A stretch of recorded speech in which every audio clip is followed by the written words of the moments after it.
Bienvenidos al programa Entrevistas con Julius. El día de hoy no se encuentra Julius, me encuentro yo. Soy la entrevistadora Jessie y nos encontramos en el CEPREVAL para conversar con la doctora Liva Quiroz. El día de hoy tenemos el honor de conversar con la doctora Liva Quiroz, una destacada profesional en el ámbito de la sociología. Estamos aquí para conocer un poco más sobre su punto de vista en este campo, en relación también al comportamiento humano. Muchas gracias, muy buenos días. Soy la doctora Liva Hipólita Quiroz Laguna. Soy docente de la Facultad de Ciencias Sociales de la Escuela Académica Profesional de Sociología, nombrada.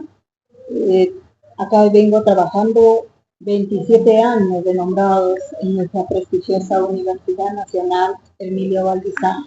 Muchísimas gracias. Soy doctora, he pasado la etapa de magíster, también aparte tengo la profesión de abogada y todo para poner al servicio de ustedes, futuros educadores. Muchas gracias. Muy buenos días. Hoy tenemos el gusto de conversar con la doctora Liva Quiroz, profesional destacada en fenómenos sociales. A través de esta conversación conoceremos un poquito más su punto de vista en sociología en relación al comportamiento humano. Un gusto tenerla aquí con nosotros. Empezamos con la ronda de preguntas entonces. Pregunta número 1. ¿Cómo influyen las estructuras y dinámicas sociales dentro de una organización educativa en la formación y cambio de las actitudes de sus miembros? En toda estructura existen las reglas y las normas mediante las cuales el ser humano se orienta para poder desarrollar las actividades de su vida. En este proceso se da la interacción entre uno o más personas y esta interacción les permite una conducta en base a sus necesidades para lograr sus objetivos. Está bien. Pregunta número 2. ¿De qué forma las redes sociales reconfiguran las normas sociales y los procesos de socialización en las sociedades modernas? Las redes sociales tienen su parte negativa y la parte positiva.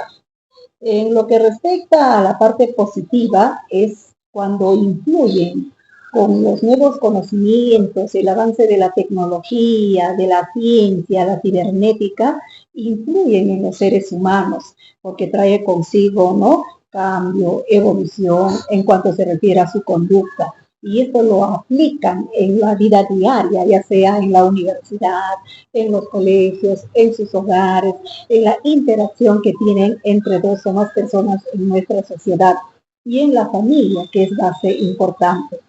La parte negativa es que las redes sociales de una u otra forma ha absorbido a los seres humanos, y decimos en este caso seres humanos que no solamente es a la juventud, sino también a las personas mayores, ¿no?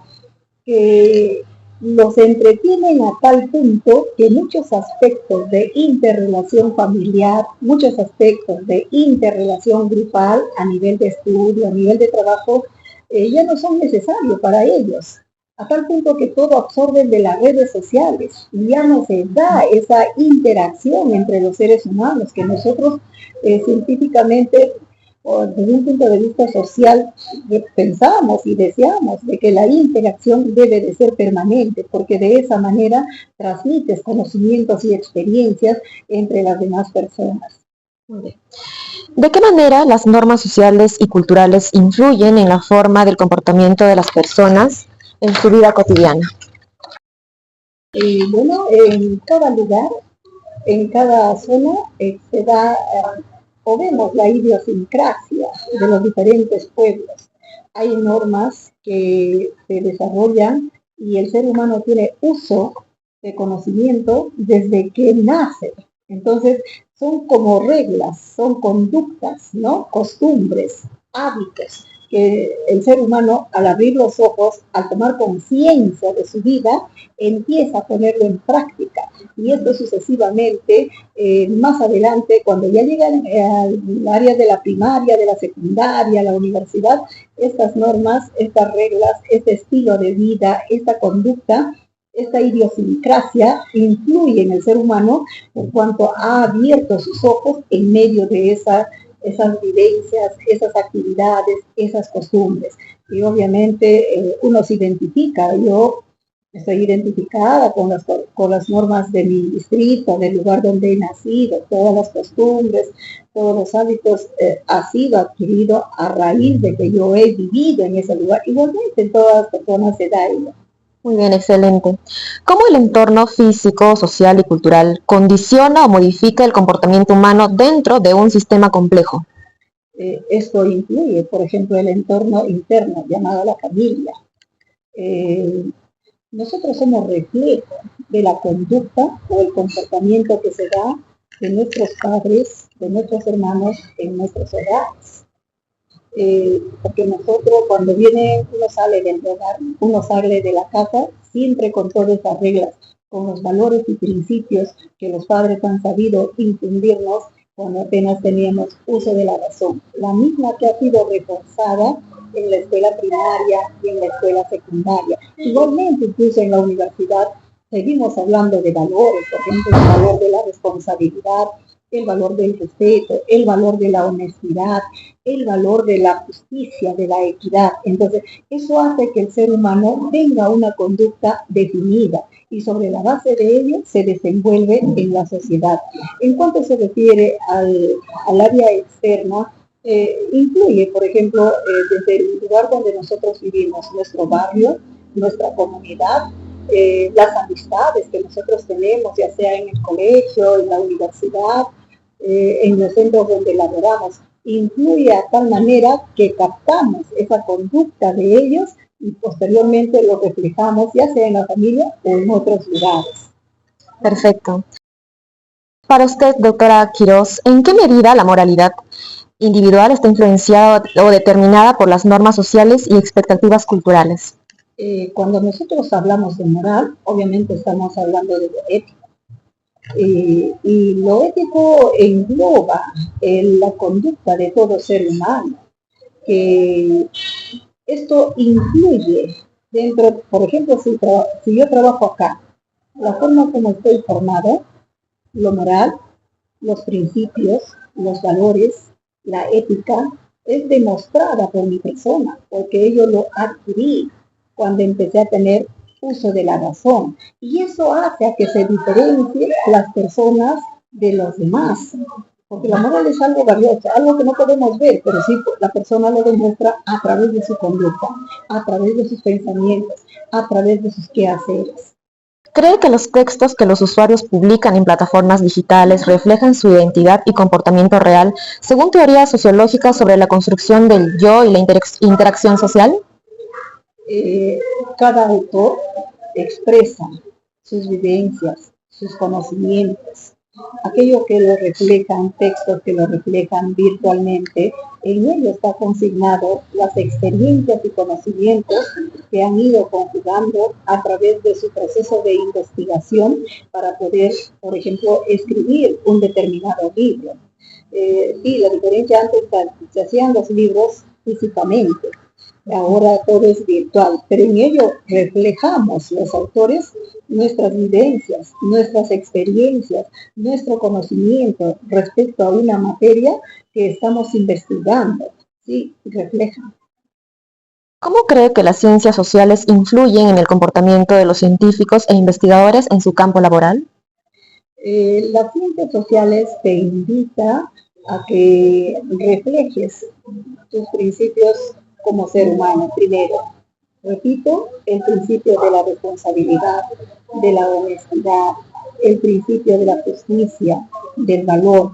Asimismo, las ciencias sociales estudian al ser humano en todo su contexto, tanto en el contexto familiar como en el contexto externo, que puede ser el trabajo, el lugar donde estudias, etc. Entonces, la acumulación de todos esos estudios trae consigo una sola determinación, que es el reflejo de todos los seres humanos dentro de las diferentes actividades que ellos desarrollan en la casa y en las diferentes instituciones o lugares donde se desenvuelven en su condición de estudiantes, en su condición de trabajadores, etc. Entonces, las ciencias sociales básicamente estudia la interacción, la socialización, ¿no? La forma como el ser humano para poder fortalecer sus conocimientos, para poder crecer en el mundo donde se encuentra, necesariamente necesita de las demás personas. ¿Cómo influye la socialización en el desarrollo de valores y comportamientos individuales dentro de una sociedad? La socialización te permite la interacción entre dos o más personas. La socialización te permite conocer el mundo interno y el mundo externo. La socialización ha hecho que el proceso de globalización se extienda a nivel mundial y que gracias a ello, por ejemplo, nosotros sabemos lo que sucede en otros países. Yo ahorita puedo entrar a una clase de la Universidad de Harvard y poder ver las actividades que están realizando dentro de un determinado curso y posteriormente todo lo aprendido transmitir a los demás, a mis alumnos. La socialización también trae consigo la humanización, porque a través de la socialización conocemos a las personas, sabemos lo que piensa, lo que siente, lo que desea, llegamos a enterarnos de sus sueños, sus objetivos, incluso sus frustraciones, porque si no se diese el proceso de socialización, el ser humano no podría conocer una determinada realidad. Gracias a la socialización, todos nosotros nos ubicamos dentro de un determinado espacio geográfico y desde ahí nosotros interactuamos en base a nuestros conocimientos, experiencias y los valores que son básicamente en todos los seres humanos, que debe de primar primero el valor de la honestidad, el valor del respeto, el valor de la fe, el valor de la justicia. Bueno, y por último, ¿cómo para usted afecta el prejuicio hacia personas introvertidas la forma en que son percibidas y tratadas dentro de grupos sociales? Las personas introvertidas. Generalmente cuando hablamos de las personas introvertidas, estamos hablando de aquellas personas que no tienen la facilidad de poderse expresar frente a los demás. Todo lo guardan, todo lo encierra, todo lo engloba.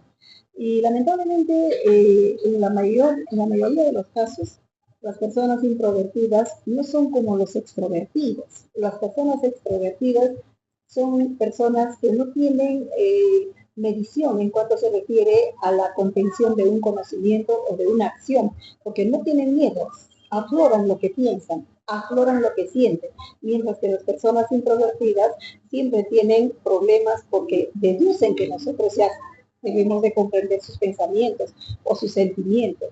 En este caso, de acuerdo a la naturaleza, de acuerdo a la vida que han desarrollado, ha nacido o ha crecido en ellos ciertos prejuicios, el temor hacia los demás, el temor de qué pensarán, de qué opinarán, cómo me verán, de qué van a... Entonces, esos interrogantes le limita a desenvolverse como todo ser humano, le limita a expresar lo que siente y lo que piensa. Entonces, de repente tiene valiosos conocimientos, valiosas experiencias, pero lamentablemente ese modo de ser le limitan, porque siempre vive con aspectos subjetivos de que van a pensar de mí, si yo como esto, ¿qué van a opinar? Si yo bailo, ¿qué van a decir? Entonces, eso es un limitante hasta cierto punto. Son prejuicios que se debe de despegar en todos los seres humanos, que de ninguna manera permite el desarrollo y progreso del ser humano ante la sociedad y ante los demás espacios. Pero con eso no digo que ellos no valen, sí valen, pero tienen un estilo de vida muy diferente a aquellas personas que pueden ser introvertidos y expresar lo que sienten y lo que piensan, ¿no? Ambos tanto el introvertido como el extrovertido, tienen sus cualidades, a ninguno se le desmerece, porque ya son formaciones de niños que han venido recibiendo y así han crecido en la familia y en la sociedad. Muy bien, esto fue todo con la especialista Liva Quirós. Muchísimas gracias, doctora, por su participación. Muchísimas gracias a ustedes, más bien gracias por haberme escogido. Para mí un gran honor contribuir en la formación profesional de los futuros educadores, ¿cierto? De los futuros educadores. A veces nosotros estamos limitados en tiempo, pero estaremos aptos, yo estaré apto en cualquier otra circunstancia para contribuir con un granito de arena en la formación o en la investigación que ustedes irán haciendo del tema seleccionado o determinado. Bien, muchísimas gracias, ha sido un honor compartir con ustedes, futuros editores. You give your love to me.